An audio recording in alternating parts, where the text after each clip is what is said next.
There are three aspects in Rule 32 which covers decree for specific performance, injunction, and restitution of conjugal rights. Here we'll go one by one. What do you exactly mean by specific performance? Specific performance means where there's an agreement whose enforcement is sought for in a civil court under the provisions of Section 10 or Section 12 of the Specific Relief Act. Specific performance means performing the agreement or enforcing the agreement both in the letter as well as in the spirit. Here, before going to that aspect, I'll have to just give you a brief history as to what you mean by specific performance. That is, enforcing the agreement in the letter as well as in the spirit. Earlier, we were in the English law, specific performance was something unknown. That is, a positive enforcement was not provided by the common law in England. Then slowly what happened was, and as far as agreement is concerned, enforcement was negated by the common law courts. They only said if a the violation of a contract was only treated as a civil wrong and only damages used to be awarded. Slowly, equity stepped in, where they said when trust and confidence is reposed in one person, and the other person who reposes trust and confidence betrays the confidence, law should not be helpless to come to the rescue of the person who is victimized. And that is the reason it is said in jurisprudence that justice should not only be done, but deemed to be done. So, first and foremost is the theory as far as specific performance was concerned is evolved by the equity courts. And we don't have a separate law of equity in our country, but the equitable principles are found in every enactment. That is, you find it in the Specific Relief Act, you find it in this Transfer of Property Act, and so on and so forth. Here, as far as specific performance is concerned, when a decree is passed, where the other side is directed to do what he has omitted to do, that is called a decree for specific performance. When I come to Specific Relief Act, I will discuss it in detail. So whenever a decree is passed for specific performance, the decree holder, the person who obtains a decree, can file an execution petition under Order 21, Rule 32 for enforcement of the decree. Suppose, let us say, A makes out an agreement with B to sell a particular property, and then B violates the terms of the agreement, does not comply with the terms of the agreement, does not execute a registered document. Then in that particular case, A can file a suit for specific performance and get the agreement duly enforced. And that is what is called specific performance. And specific performance is normally executed or enforced by issuing notice to the person who has suffered a decree to show cause why the decree should not be complied with. And suppose the other side is directed to execute the sale deed and he does not do it, then the court by itself can execute the sale deed for and on behalf of the person concerned who is responsible to execute the sale deed. Here, as far as a decree for specific performance is concerned, it can be enforced under the provisions of Order 21, Rule 32 CPC. Then it is normally done by, then we go to injunction. Actually, what is meant by injunction? Injunction means, suppose you are sick, you take crocin in order to arrest the fever to some extent. In the same way, if a wrong is done, apprehended to be done, in the process of being done, or the wrong is immediate, then it can be redressed by taking a preventive relief called injunction. Injunction means restraint order or a prohibitory order directing the opposite side not to do that particular wrong. That is what is called an injunction. Then, once an injunction suit is filed, and then let us say after the evidences are recorded on both sides and after the arguments are heard, the suit is decreed, there is a decree for injunction, and suppose the other side does not comply with the orders passed by the court or the decree passed by the court, no doubt you have got a provision, Order 39, Rule 2A, where you can punish the other side for disobedience of the orders of the court. But Order 21 Rule 32 says you can also enforce that order, enforce the decree by asking the court to issue an attachment as far as the property belonging to the judgment debtor is concerned. And then once the property is attached, it remains valid for 6 months period, and after that it lapses. And then subsequently, once the decree is not obeyed or complied with, the court can even, at the instance of the decree holder, sell the property that has been attached. What do you exactly mean by attachment? Attachment means that is a prohibitory order saying that the particular property is subject matter of a charge of the court. It shall not be alienated, it shall not be sold, it shall not be mortgaged, it shall not be encumbered in any manner whatsoever. But a decree for injunction can be valid only for 6 months, and after 6 months, if attachment is taken, attachment automatically lapses. That in that case, the decree holder must file an application before the court asking the property that is attached to be sold because the other side has disobeyed the decree. Please remember, injunctions are of three types. One is called interim injunction, another is called temporary injunction, and another is called perpetual injunction, and another one is called mandatory injunction. This we shall discuss it when we come to the specific relief act, but it suffices for you to know injunction means a restraint order, or it means a prohibitory order, or it means that you shall not do a particular mischief. Then in that case, if a decree is obtained and it is not complied with, the property of the judgment debtor can be attached, and the attachment will attach means you cannot sell that property. The JDR cannot sell the property till such time he complies with the orders of with the decree. And the attachment that is ordered will be valid for 6 months period, and then after 6 months it automatically lapses. But the duty of the decree holder is once the decree is not complied with, in spite of the attachment, the decree holder can pray the court, sir, please sell the property that has been attached, property belonging to the JDR. That is how the decree for injunction is enforced. Then we go to the third limb called restitution of conjugal rights. Please remember how far a restitution of conjugal rights can be executed or enforced is a big question mark. What do you mean by conjugal rights? Conjugal rights is, suppose a wife files a case against the husband saying that her husband has deserted her. She is ready and willing to join the husband. Please pass a decree directing the husband to take me back. That is what is called conjugal rights. That is, by marriage, you've got certain duties to be performed under the Shastras. And be it a wife or be it a husband, both of them are under a duty to perform their respective functions, which is expected of a couple in Hindu marriage. And mostly, in Hindu law, there is a system called Saptapati. That is 7 steps across the holy fire. That is, both the husband and wife go across the holy fire 7 times and prostrate before the Agni Deva, saying that we shall live together throughout. We shall live like Ram and Sita in times of happiness, in times of sorrow, in times of plenty, in times of nothing, and we shall not forsake the company of each other.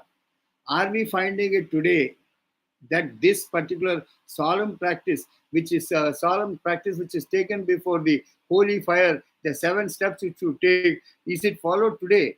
It is not followed today because there is no economic dependence as far as the ladies are concerned. They earn much more. They are more educated. They can stand on their own legs. They don't care for the husband.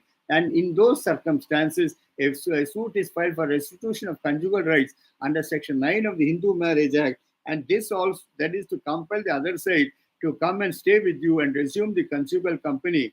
But please remember, this is more in what is called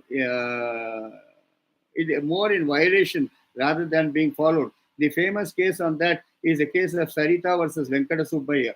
In that particular case, of course, it was a writ petition filed in the High Court challenging the wires or legality of Section 9 of the Hindu Marriage Act to say, I am an independent person, I am a major person, you cannot compel me to go and stay with my husband, and the provision as far as Section 9 is concerned, it's supposed to be unconstitutional and against the principles of fundamental rights as guaranteed under Article 21 and 22 of the Constitution.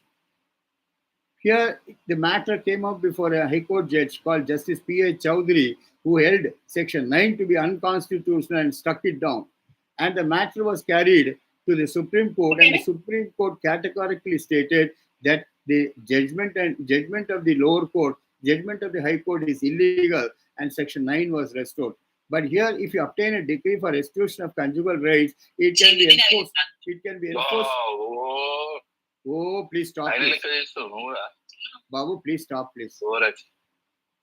As far as restitution of conjugal rights is concerned, it can be executed by attachment of the property of the judgment debtor, and the attachment will be valid for 6 months. And after 6 months also, if the restitution does not take place, you can get the property of the judgment debtor sold. That is what is the provision of Order 21, Rule 32, which we discussed yesterday. Then before that, Order 21, Rule 31 is there, which speaks about movable property. What do you mean by movable property? Movable property means a property which can be moved from one place to another without any difficulty. That is what is called a movable property.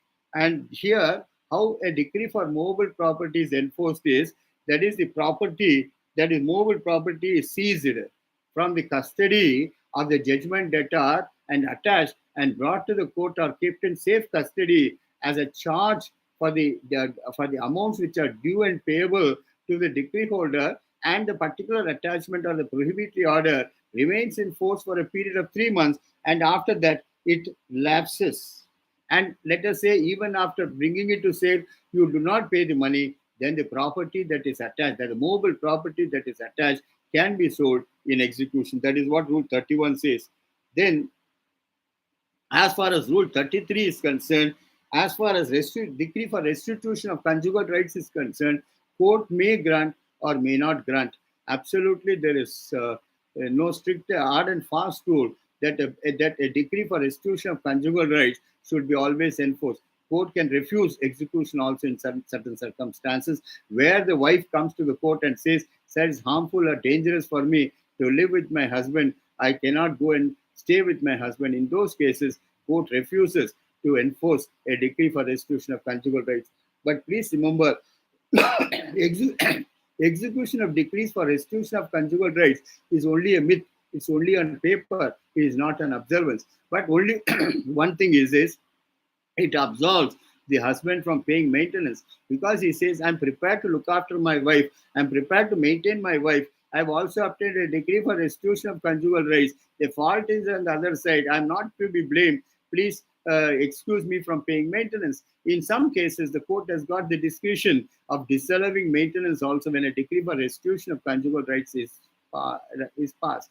Then the question arises, what is the advantage of obtaining a decree for restitution of conjugal rights within a period of 1 year or 2 years? If the 2 years, if the wife does not join your company, straight away it gives you a passport for applying for divorce on the same ground, saying that the decree for restitution of conjugal rights has not been complied with. The wife has not joined my company. In those cases, the decree for divorce is granted.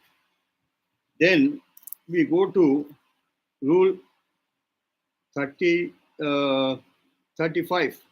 Decree for immovable property, possession can be delivered if it is for joint possession, a fixture is resorted, and if no access or ingress back can be, lock can be broken under Rule 35.3. Here, if the decree is for immovable property, or for possession, let us say, under 106, here under 106 of the TP Act, suppose a decree is obtained by you to evict your tenant, and the tenant does not vacate from the property in spite of a decree being passed against him. The procedure for executing a decree for eviction or possession is Order 21, Rule 35. But there, suppose, let us say, when the bailiff of the court comes to execute the decree, there is a lock put on the door so that it cannot be executed. Then in that case, forcibly you cannot break open the lock. Rule 35 clause 3 says that you can apply to the court, "Sir, please give me permission to break open the lock and take possession of the property." And under Rule 35 bracket 3, even if the door is locked, court can give you permission to break open the lock in the presence of the police and take possession of the property. That is what Order 21 Rule 35 says. Then Order 21 Rule 36 is an extension of this particular provision. It says if the property is in possession of a tenant, that's the reason, sir. When we write a prayer clause in a suit for eviction and possession, we say the defendant and all persons holding possession through or under him to vacate and deliver vacant possession of the schedule mentioned property. Suppose the property is in the hands of a tenant who is in occupation of the property, then the question is, it can be the warrant can be affixed on the door and it can be executed accordingly. And suppose the tenant locks the premises and gets away from there, the lock also can be broken open and possession can be obtained. Then next one is, we go to Rule 37 and 38. Yesterday we discussed that arrest and detention in civil prison. That is the fourth mode of execution. Here, where the judgment debtor has got in a suit for money, where the judgment debtor has got money, got means, or he has got the capability of paying the decretal debt, and is evading and avoiding to pay the decretal debt. And in that particular case, you can file an execution petition, and in the relief column, you can say for a warrant of arrest and detention of the judgment debtor in civil prison for payment of the decretal debt under Order 21, Rule 37 and 38 CPC. Here, one thing you have to remember is here a judgment debtor can be arrested under Rule 38, Rule 37 and 38 only when a warrant of arrest is issued, where the concerned police officer goes to the spot, arrests the judgment debtor and brings him to court, and then he is committed to prison. And the maximum period for which a person can be detained is 3 months. Beyond 3 months, he cannot be detained in that particular year. But next year, you can revive your application, file another EP and ask for arrest. But in the same year, you cannot ask for arrest. But it is subject to a condition also. Rule 39 says you must, that is one in Palamir. That is what is called subsistence allowance. Suppose, let us say, the judgment debtor is habituated to aristocratic life, whatever is suitable, and according to his social condition and financial background, the decree holder has to deposit in the court every month a particular sum of money to provide food for the judgment debtor. Then one petkoni mepal anamata aa 3 nelalaki. That's what subsistence allowance means. I mean, suitable to the condition of the judgment debtor in life. And even if 1 month you don't deposit the subsistence allowance, you have no business to take out the life of the judgment debtor. He has also got a right of keeping his body and soul together and keeping alive, at least out of shame that he is being fed. That is danam meeda vaadu batukutunnadu ani cheppi vaadiki anukunte. That is, if he feels that he is being fed by the decree holder every month, then in that case, out of shame, he may pay the money. That's the aim of keeping a judgment debtor in civil prison under Order 37, Rule 38. I also discussed yesterday that this provision was challenged in the famous case of R.C. Varghese versus Bank of Cochin, reported in AR 1980 Supreme Court 470. Reported in AR 1980 Supreme Court 470. Here, the legality of Order 21, Rule 37 and 38 was challenged in the Supreme Court by Mr. Varghese, who was a judgment debtor and liable to pay the debt to the bank. And the contention raised by Varghese was, sir, this particular provision, Order 21, Rule 37 and 38, is illegal and against the Constitution. It violates Article 14, that is equality before law and equal protection before law, and right to personal liberty under Order 21, under Article 21 and 22 of the Constitution. And the matter came up before Justice V.R. Krishna Iyengar, who was fond of giving such revolutionary judgment. I quote Justice V.R. Krishna Iyengar in the judgment, saying that to hold the person of the judgment debtor as an hostage of the court. Please remember, to hold the person of the judgment debtor as an hostage of the court is nothing but satisfying the Machiavellian or villainous designs of a modern Shylock who wants to claim his pound of flesh. And the Supreme Court also further clarified, saying that even if the progenies of the judgment debtor have got means or property to discharge the debt, you cannot make the judgment debtor liable for that, or you cannot compel the progenies to pay the money. And what you have to see under Order 21, Rule 37 and 38 is the means of the judgment debtor are what property has got, movable or immobile property, and that alone has to be considered. And even if you are able to prove, sir, at one time he was paying the debts, today he is not paying. Please remember, on the present day, is he in a position to pay the debt? That has to be considered. So here now, Order 21, Rule 37 and 38, for all practical purposes, it says after the judgment in R.C. Varghese case, a notice has to be issued to the judgment debtor to show cause why he should not be arrested and kept in civil prison.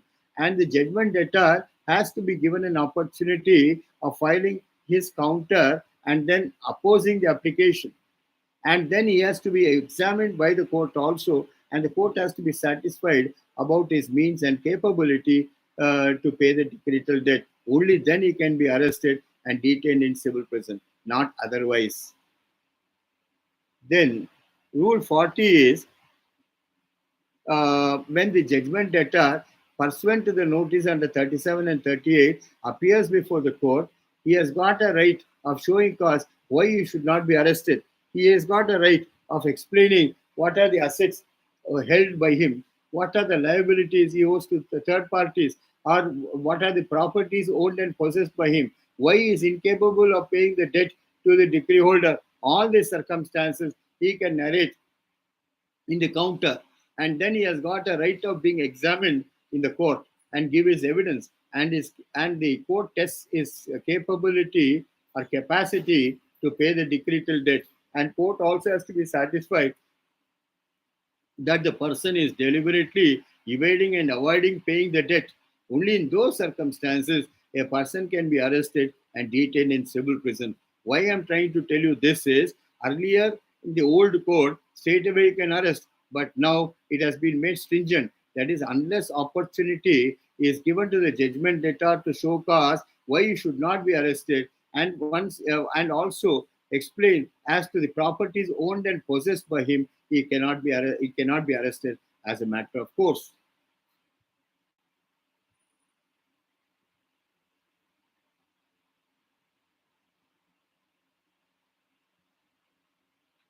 Then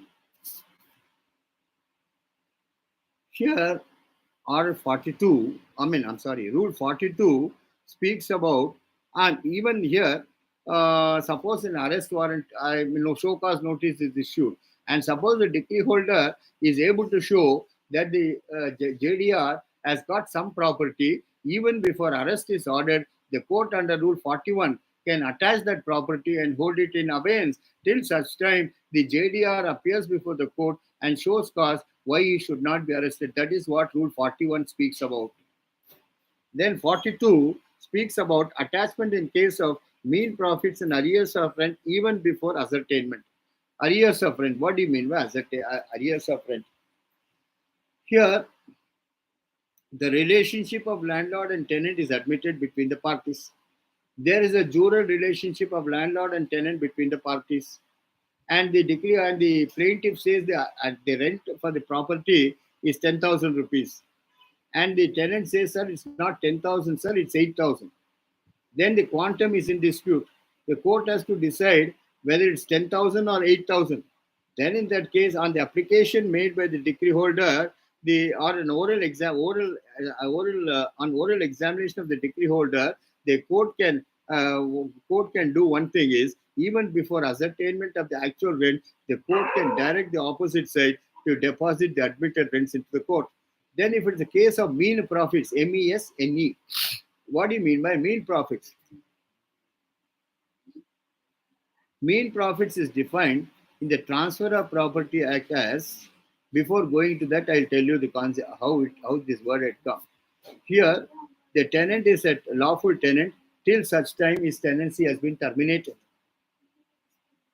Then, once a notice to quit has been given and it still remains or squats on the property, he becomes a trespasser. And suppose a court finds that he is a trespasser, court orders what is called compensation and damages to be paid to the landlord by the tenant. And what is the damages, sir? Damages is, suppose the property is fetching a rent of 10,000 rupees. But if the same property in the same locality with the same background, if it is let out, can easily fetch 15,000 rupees or 20,000 rupees. The excess amount which is receivable in respect of that property, if it is relet after the tenant vacates, is called mean profits. Of course, the court always hesitates to fix the mean profits. Why? Because it orders a separate inquiry under Order 20, Rule 18. Under Order 20, Rule 18, you can file an application to the court to appoint a commissioner to ascertain the mean profits as far as the property is concerned. Then the commissioner holds an inquiry. Commissioner means advocate commissioner holds an inquiry where the witnesses are examined, their oral and document evidence is taken into consideration, and the commissioner advocate determines what is the probable rent this property would fetch in case it is let out. And that is what is called mean profits. Please remember, when you give a quit notice terminating the tenancy till the date when the notice period expires, till that time you are entitled to collect the rent. But after that, after the expiry of the notice, the tenant is no longer a lawful tenant. He becomes liable for payment of mean profits. Mean profits is nothing but damages and compensation, that is in the form of the actual rent which the property can fetch in case the tenant had vacated.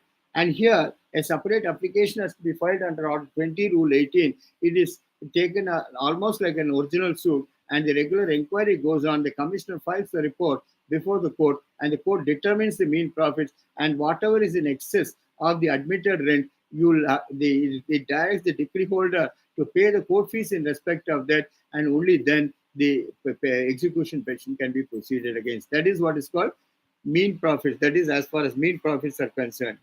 Then, as far as mean profits are concerned, even before assessment, the court can definitely pass an order for mean profits. Then 43, here, please remember, 43, 44 and all speaks about agricultural property. In our country, agricultural property or agricultural produce is exempted from attachment. Here, Rule 43 says, except agricultural property, movable property in the possession of the judgment debtor can be attached. So, as far except agricultural property, please remember Section 60 itself says that agricultural property cannot be attached. But the property that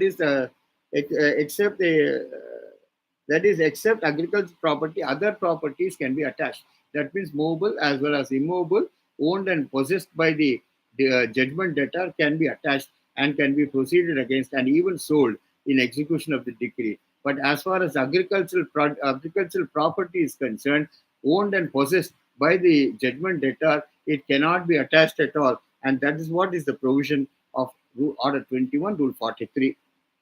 Then, sometimes what happens, Rule 44 is an extension of 43. It says sometimes crop will be raised as far as the field is concerned, which you want to attach.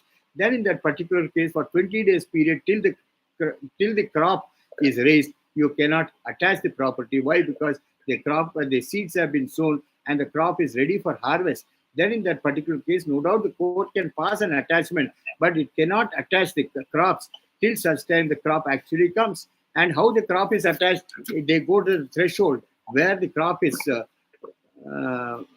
what they say is, that is, they make the crop ready. Only at that stage, they can attach the agricultural produce. Then, sometimes what happens is, Rule 45 says agricultural produce under attachment, court can order for custody, preservation. Even if severe, court can suspend the order prohibiting removal of the crop or growing crop can be at any time less than 20 days before it is cut. Here, as far as agricultural produce is concerned, వడ్లు అంటారు, ఏమంటారు, బియ్యం, ఇదంతా 20 days period you cannot cut.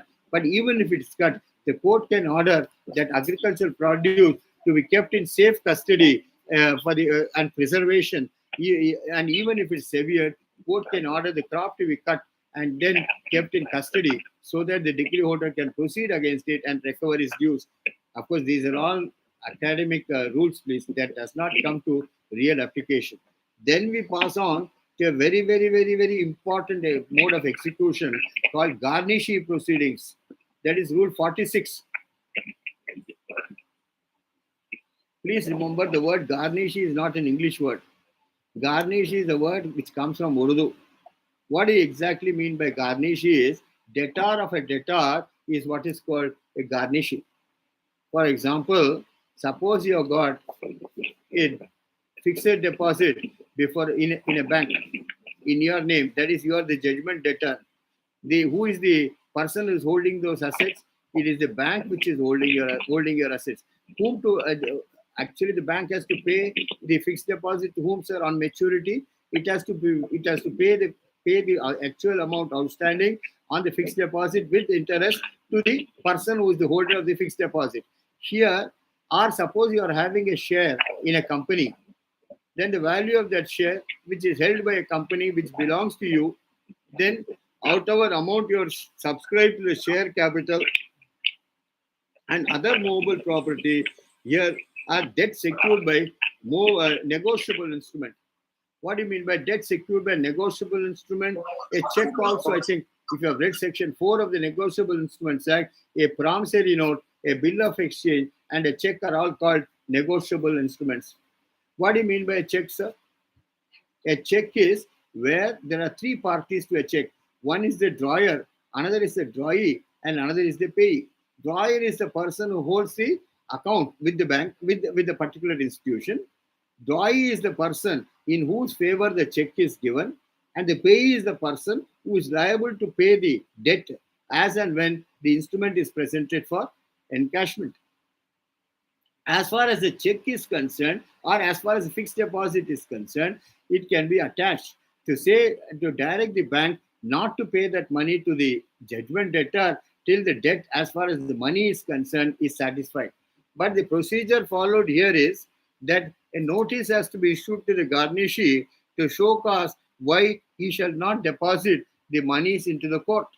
Or suppose this normally arises in the case of retirement benefits or what is called terminal benefits, where the husband deserts the wife and the wife is not getting any money. In that case, she can ask whatever terminal benefits are liable to be paid to the employee concerned on retirement should be deposited into the court, and the disbursing officer who makes the payment should be directed to deposit that money into the court for satisfying the claim of the person who has obtained a decree or order. Then, suppose you have got a share in the mobiles. Suppose, let us say, a particular office, you have got furniture, you have got computer, you have got a fridge, or you have got a television and all. It is jointly owned by you and your partner. Then in that case, whatever share you have got in those mobiles, that can be attached, provided a notice is issued to the other partner saying that this share of this person is attached and proceeded against. Then attachment of salary also, that is how the garnishee proceedings take place.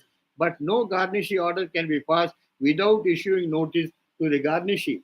And the garnishee, that is the person who is the debtor of the debtor, will be given an opportunity of filing his counter or opposing the application, and only when the garnishee is heard, an order can be passed in garnishee proceedings. Suppose a garnishee order is passed, then it is said it's subject to appeal under Rule 46H of Order 21, Rule 46.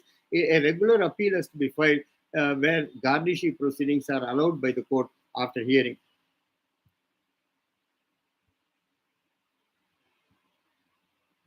Then Rule 47 speaks about attachment of a share in movables. Suppose a movable property is owned and possessed by two people.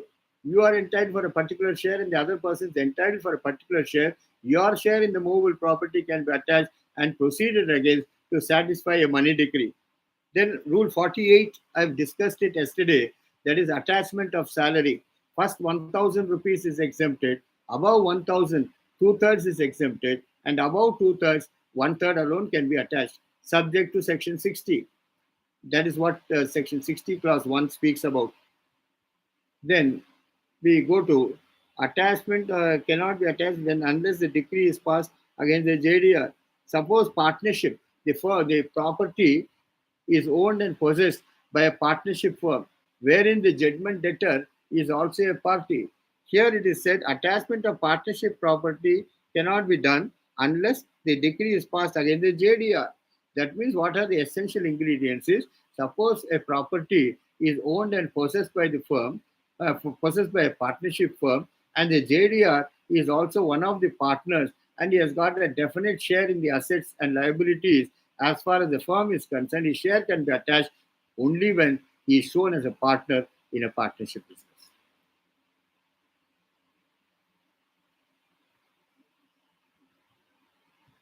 That is what 49 and 50 speaks about, please. Here, 51 speaks about attachment of negotiable instruments. Whenever a public officer is holding the assets or the negotiable instrument like what is called check, etc., or a fixed deposit, then the public from the custody of the police officer that article or that particular slip can be seized and then brought to the court and then attached accordingly and also the proceeds recovered accordingly. Then we go to Rule 53, which speaks about attachment of decrees. What do you mean by attachment of decrees? That means, suppose your judgment debtor has already filed a money suit against a third party and it has been decreed, and then a decree has been passed, then in that case, that decree can be attached under Rule 53, whereby there is a prohibition, even if the amount is deposited, not to make the payment to the JDR till the decree is fully satisfied. That is what Rule 53 speaks about. Then attachment of immovable properties, Rule 54. Rule 54 says, whenever you want to proceed against the immovable property of the judgment debtor, you can attach it. And there's a prohibitory order to say that the property cannot be sold and it is subject matter of a charge as far as the debt due and payable to the decree holder is concerned. Then we go, suppose, let us say under Rule 55, suppose the amount is already paid or deposited into the court, the attachment will be raised and then the property will be free from attachment. That is still Rule 55.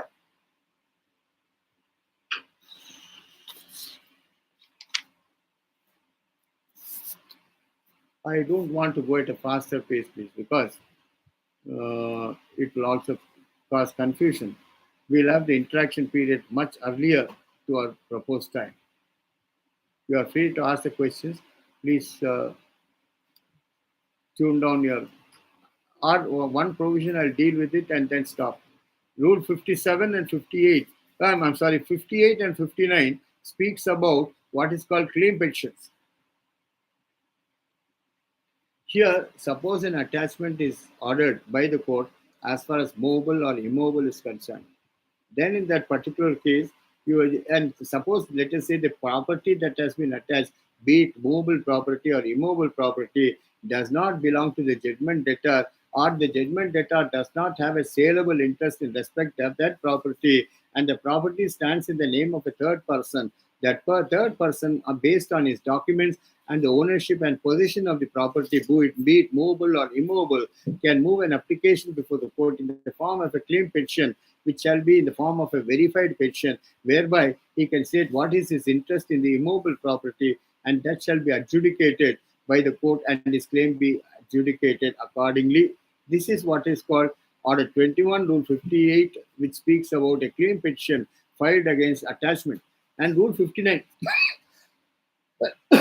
is an extension of Rule 58, which says that court can also pass an order of stay whereby it can stay the attachment till such time the claim petition is heard and disposed of. And as far as the claim petition is concerned, it is heard like a suit. Evidences are recorded and on both sides, subject to cross-examination, and the claim petition is disposed of accordingly. This is only against the attachment. Order 21, Rule 58 and 59. So this is as far as We have completed up to Order 21, Rule 58 and 59. Then yesterday, some doubts were expressed regarding Order 21, Rule 21. That is what is called simultaneous execution. Here, under the law, you can only ask for one relief. That is, you can only ask for, let us say, arrest, or let us say, attachment and sale of mobile property, or attachment and sale of immobile property, or attachment of salary, so on and so forth. But you cannot ask for two reliefs.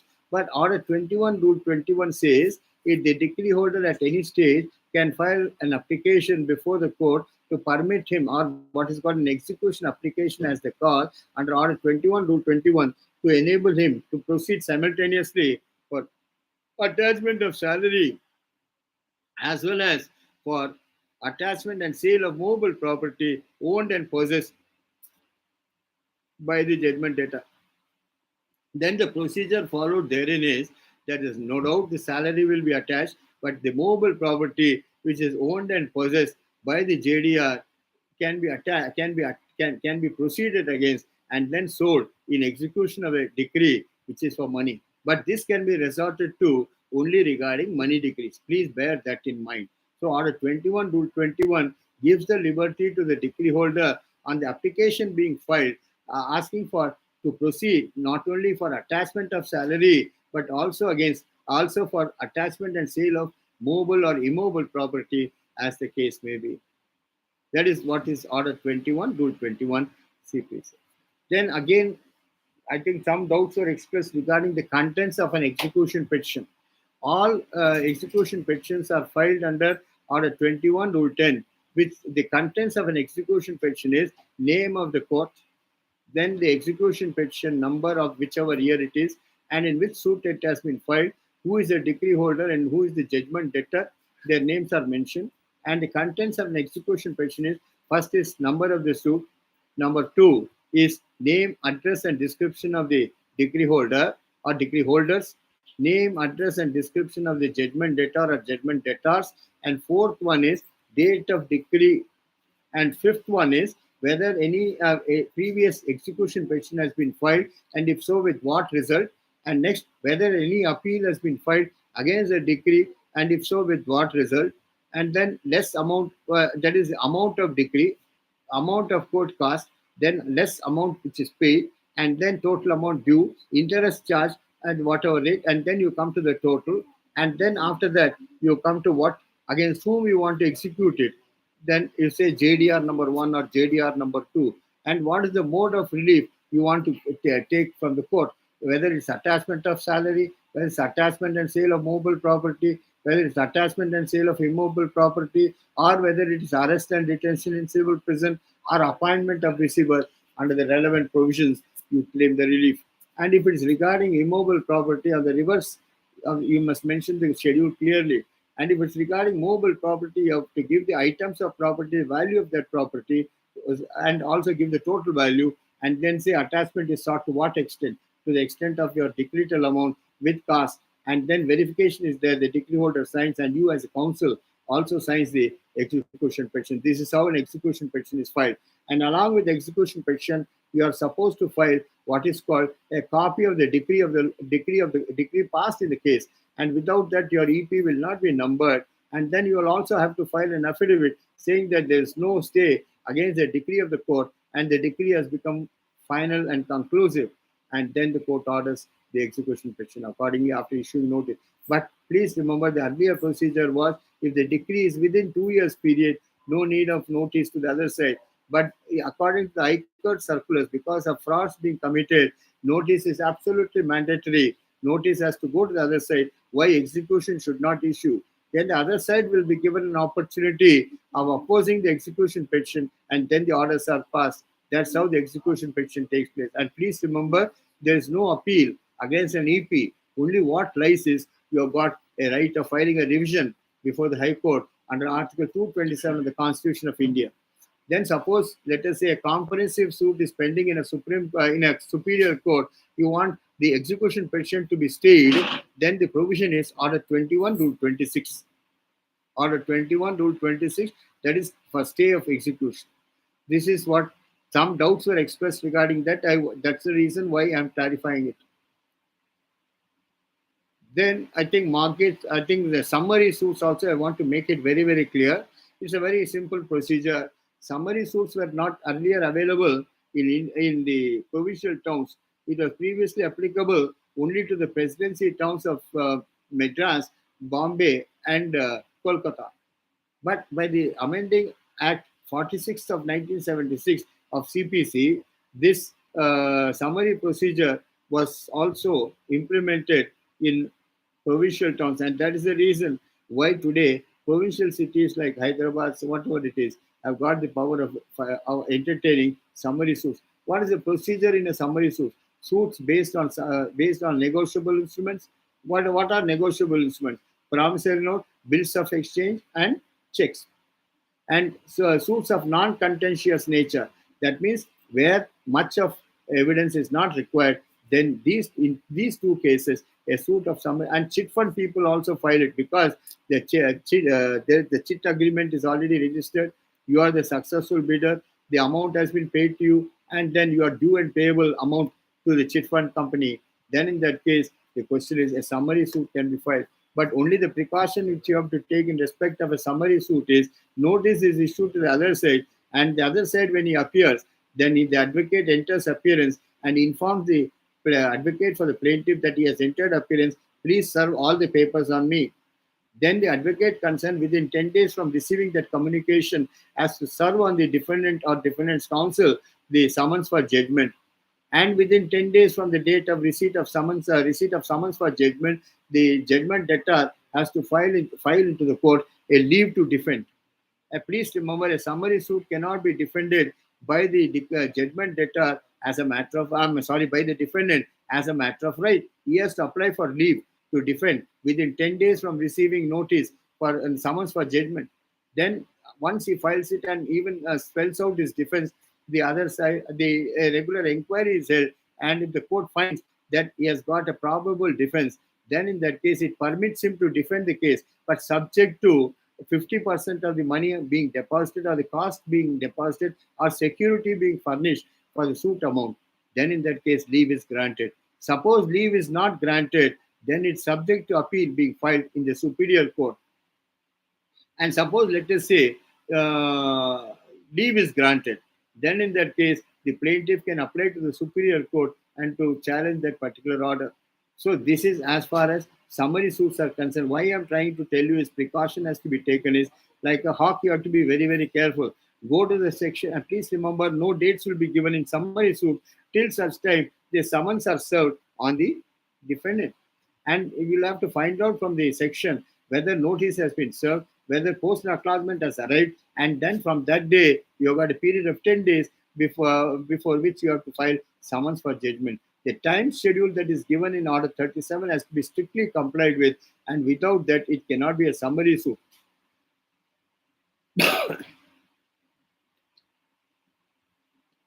So this is what all I wanted to clarify.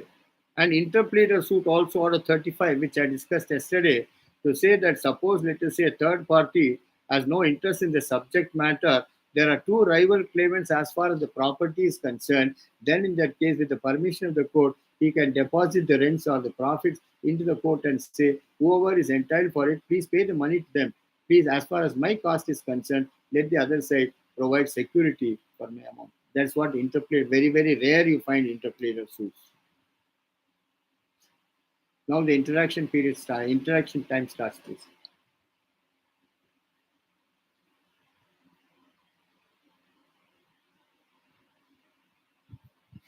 Yes. Any questions? Sir, can you explain what is the hostage of the court, sir? Hostage means బందీ అంటారు చూడండి మీ తెలుగులో, వాడిని jail నిర్బంధం అంటారు చూడండి, అది hostage. వాడిని రూమ్ లో పెట్టేసి వాడిని తాళం వేసేస్తారు చూడండి, వాడిని బయటకు వదలరు. That is what is called నిర్బంధం చేయడం. That is what is called hostage. ఇప్పుడు కిడ్నాపింగ్ చేస్తారు కదండి, ర్యాన్సమ్ ఇస్తే గానీ వాడిని వదలరు అంటారు, అది కాల్డ్ హాస్టేజ్ అంటారు. అర్థమైందమ్మా? Okay sir, thank you. నిర్బంధం చేయడం, అదే హాస్టేజ్ అనేది. Yes, next. Sir, is civil imprisonment is different from regular jail, sir? The regular jail is different, madam. As far as civil imprisonment is concerned, it is like you'll get all the comforts. You will also get the subsistence allowance. You will also get the food that is provided by the decree holder. Every month, the decree holder has to deposit money into the court. That money will be used to feed the judgment debtor. But in regular imprisonment, the question is, it is what has been provided by the jail alone you have to consume.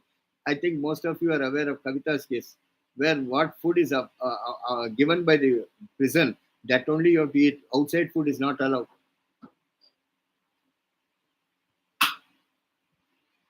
Yes. Sir, namaste, sir. Namaste. Sir, assigning the debt అంటే చెప్పండి sir కొంచెం explain చేయండి sir. Assignment అనేదండి ఇప్పుడు suppose let us say a promissory note is executed by A in favor of B. Then let us say A does not want to continue as a creditor. Then it transfers that promissory note to C. And for all practical purposes, C steps into the shoes of A, and by assignment, assigning the promissory. That's why it is said negotiable. It can be easily transferred. That is the reason the title of negotiable instruments had come. He endorses it or assigns it in favor of the a third person.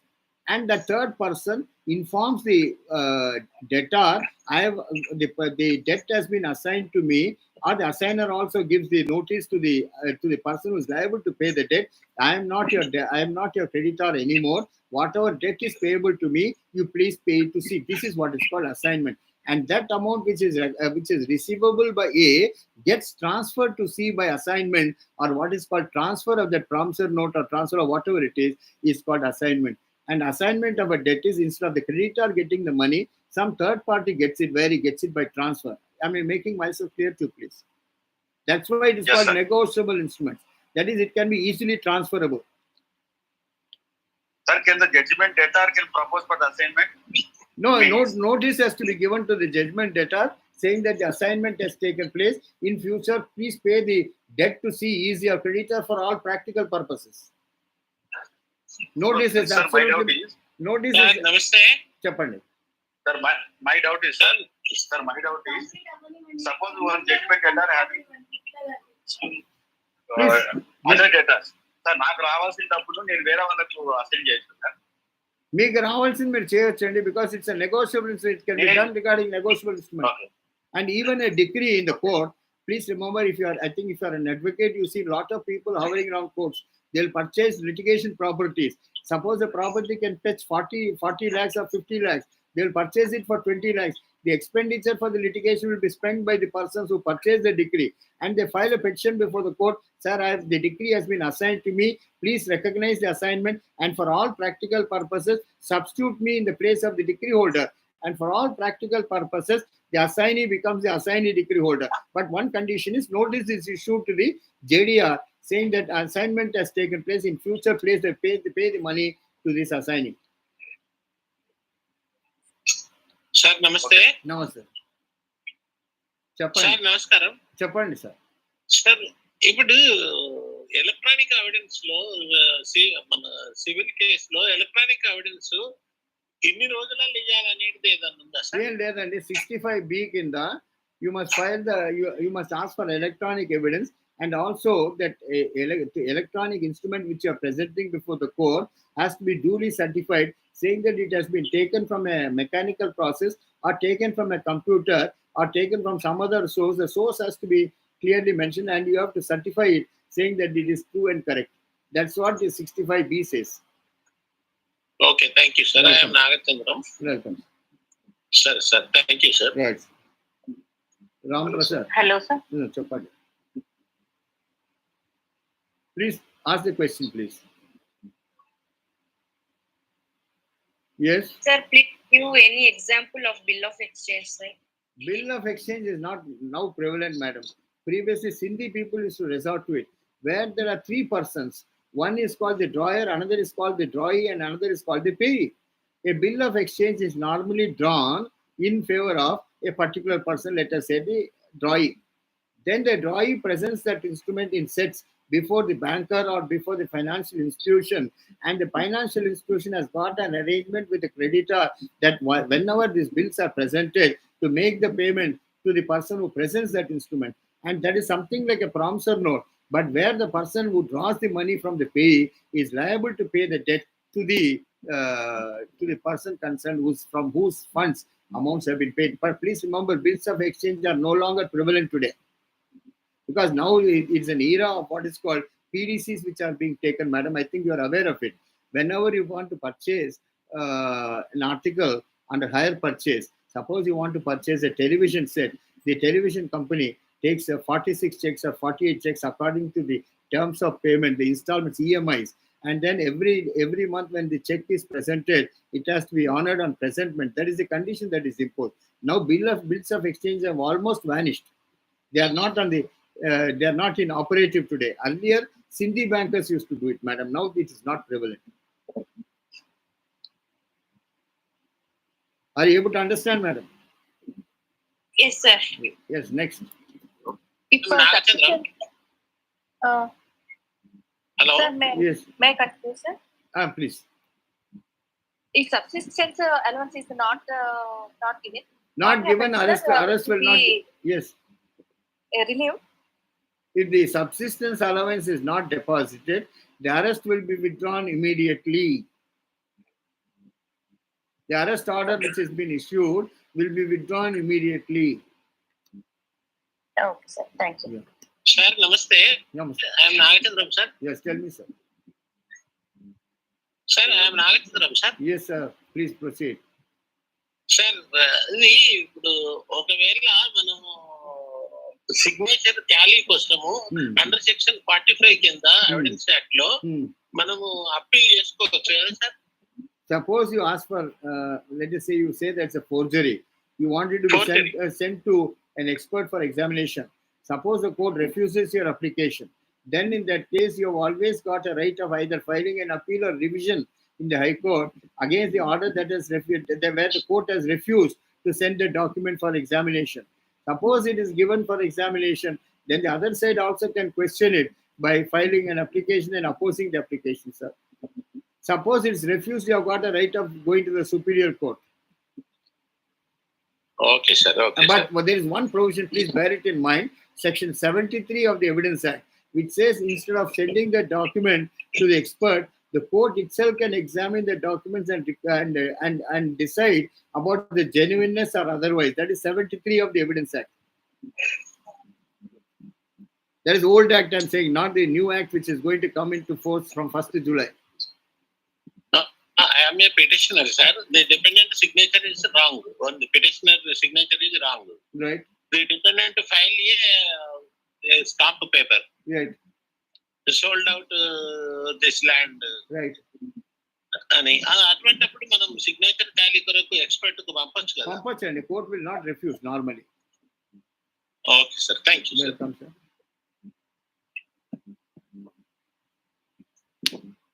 Good evening, sir. Good evening. Swarnalata. Sir, yes.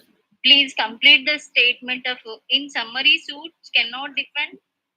Yeah, as far as summary suits are concerned, again I repeat, here, as far as summary suits are concerned, it was earlier applicable only to the presidency towns, that is Chennai, Bombay and Kolkata.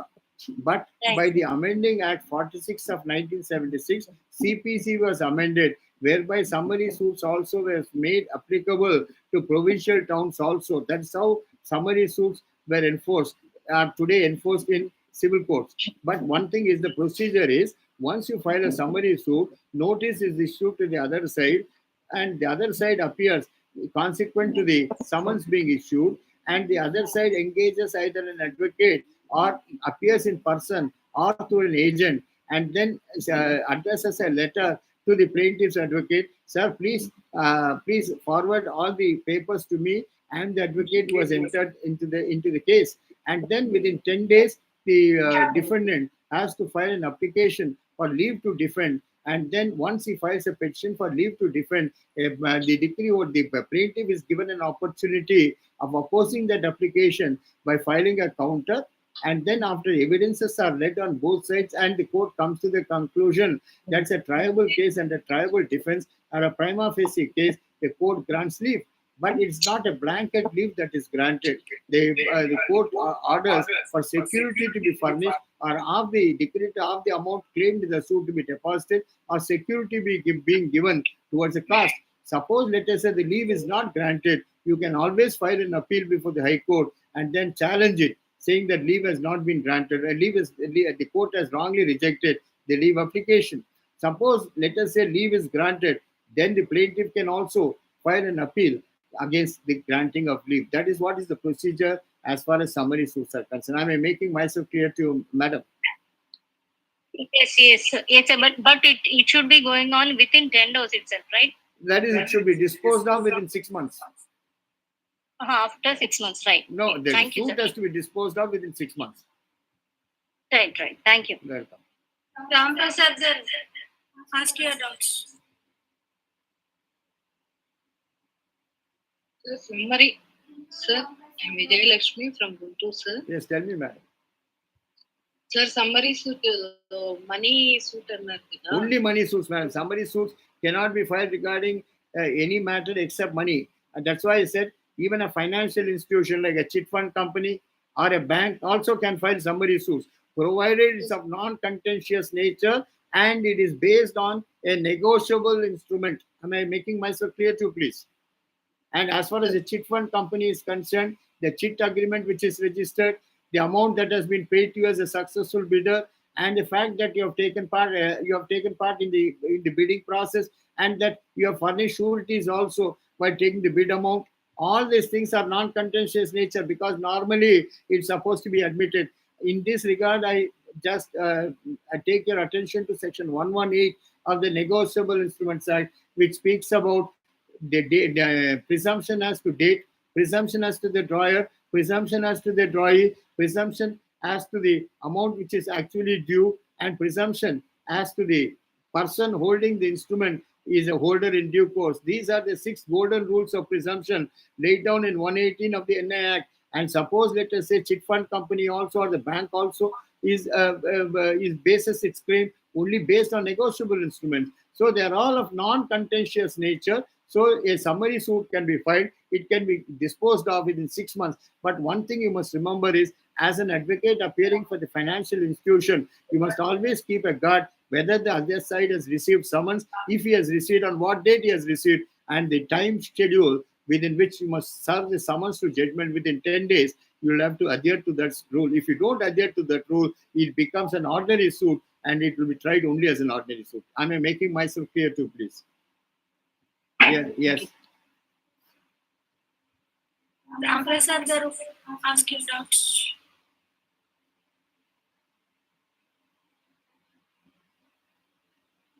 Aragan sir. Sir, unnara? Ram Prasad sir, Induru Ram Prasad.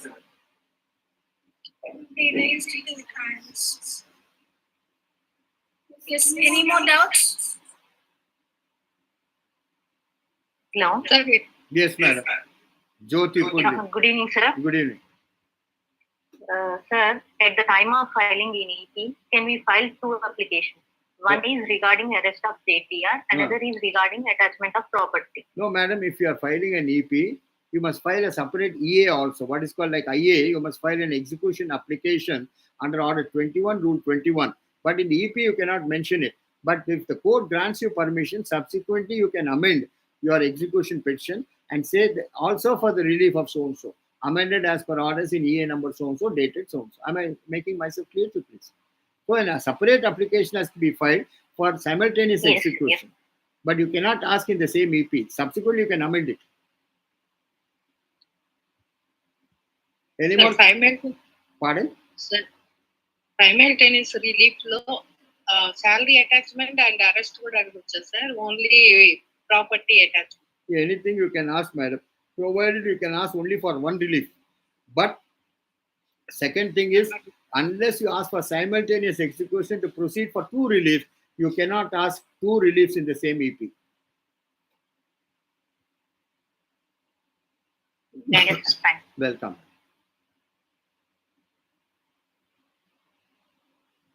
Yes, any more questions, please?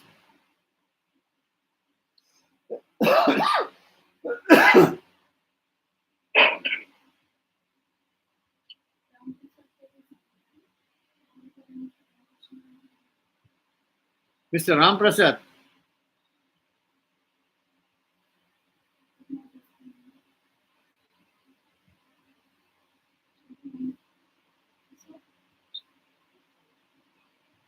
Ram Prasad garu, మీరు question అడుగుతారా?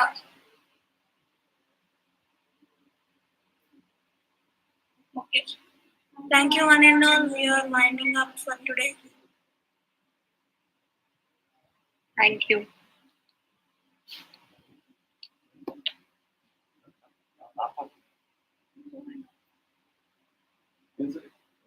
Right,